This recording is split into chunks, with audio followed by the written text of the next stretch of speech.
Penuntun Saat Teduh Sinode Gereja Kristen Jakarta, Selasa 9 Mei 2023. Tema, Bolehkah menjadi kaya? Nats Alkitab terambil dari Lukas 12 ayat 13-21. Demikian bunyi firman Tuhan. Seorang dari orang banyak itu berkata kepada Yesus, "Guru, katakanlah kepada saudaraku supaya ia berbagi warisan dengan aku."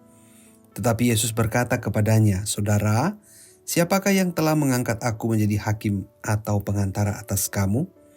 Katanya lagi kepada mereka, "Berjaga-jagalah dan waspadalah terhadap segala ketamakan. Sebab walaupun seorang berlimpah-limpah hartanya, hidupnya tidaklah tergantung daripada kekayaannya itu." Kemudian ia mengatakan kepada mereka suatu perumpamaan. Katanya, "Ada seorang kaya, tanahnya berlimpah-limpah hasilnya. Ia bertanya dalam hatinya, 'Apakah yang harus aku perbuat? Sebab aku tidak mempunyai tempat di mana aku dapat menyimpan hasil tanahku.' Lalu katanya, 'Inilah yang akan aku perbuat. Aku akan merombak lumbung-lumbungku dan aku akan mendirikan yang lebih besar dan aku akan menyimpan di dalamnya segala gandum dan barang-barangku. Sesudah itu aku akan berkata kepada jiwaku, Jiwaku, ada padamu banyak barang, tertimbun untuk bertahun-tahun lamanya. Beristirahatlah, makanlah, minumlah, dan bersenang-senanglah.'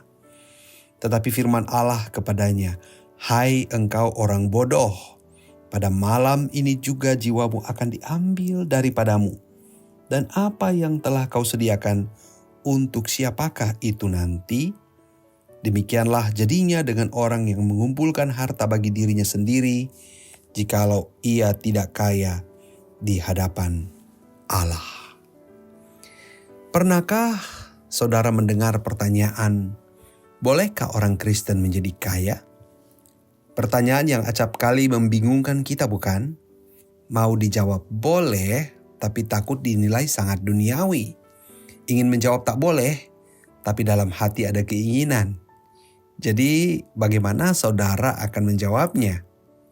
Jawaban yang paling gampang adalah boleh, tapi harus tahu tujuan menjadi kaya. Mengapa jawaban ini menjadi jawaban yang gampang?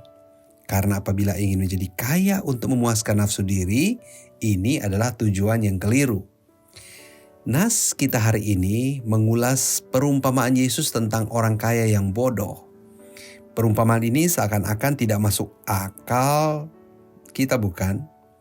Mana mungkin ada orang yang mampu atau berhasil dalam investasi, perdagangan, dan bisnis, namun dikatakan sebagai orang yang bodoh. Namun faktanya Kristus menjuluki orang kaya dalam perumpamannya ini sebagai orang kaya yang bodoh. Di mana letak kebodohan orang kaya ini? Sangat jelas bahwa orang kaya ini sangat pandai berinvestasi. Ia pandai melipat gandakan kekayaannya. Tapi persoalan yang krusial terjadi saat orang kaya ini sibuk mengumpulkan harta untuk dirinya sendiri. Tuhan Yesus tidak menyalahkan cita-cita orang kaya ini untuk mengumpulkan harta. Yesus menyebut orang kaya ini bodoh karena hanya melulu mengumpulkan harta untuk memuaskan nafsunya. Orang kaya ini lupa akan Tuhan sebagai sumber segala berkat. Ini adalah sebuah kebodohan yang sangat fatal. Saudaraku, bukankah ini yang kerap kali terjadi dalam perjalanan hidup manusia? Ketika berjeri lelah dalam pekerjaan dan usaha, manusia suka tergoda untuk memuaskan segala keinginannya dengan jalan menjadi kaya. Sesungguhnya menjadi kaya adalah kesempatan yang Tuhan berikan kepada seseorang yang telah bekerja keras. Namun hal yang acap kali terjadi adalah manusia merasa bahwa segala pencapaiannya adalah berkat dari usaha dan kerja kerasnya semata. Karena semua adalah dari hasil usaha dan kerja kerasnya, maka semua pencapaiannya harus ditujukan untuk dirinya sendiri. Pernahkah kita merenungkan bahwa ketika Tuhan memberkati kita, maka itu adalah kesempatan bagi kita untuk mendukung kebutuhan pelayanan pekerjaan Tuhan di dalam rumah Tuhan?